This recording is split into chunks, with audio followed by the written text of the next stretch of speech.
Mr. Speaker, the Liberals are so out of touch with Canadians. While thousands in Lakeland and across Alberta are losing their jobs, businesses and homes, Liberal ministers are approving hundreds of thousands of dollars in staff moving expenses. For example, the Minister of Innovation approved $113,000 for one staffer, to move to Ottawa.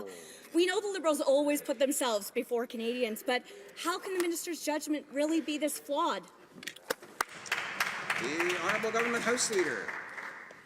Thank you for the question, Mr. Speaker. And I think it's important that we recognize that the relocation policies that the opposition is referring to haven't been in place since the 1970s. It's important to note that the previous government had an opportunity to revisit and make these policies better.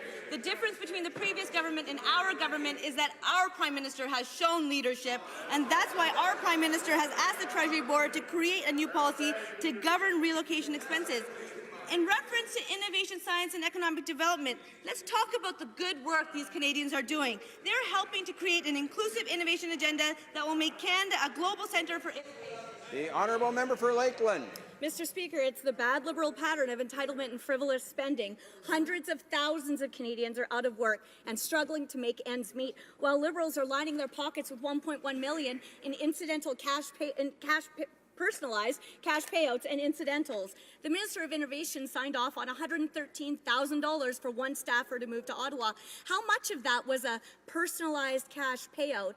Was it delivered in a brown envelope? The Honourable Government House Leader. Thank you for the question, Mr. Speaker. It has been the Government of Canada's policy to reimburse relocation costs of senior officials and their families since the 1970s.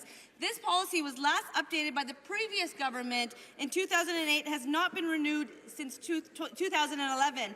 That's why our Prime Minister has asked the Treasury Board to create a new policy to govern relocation expenses. Thank you, Mr. Speaker. The Honourable Member for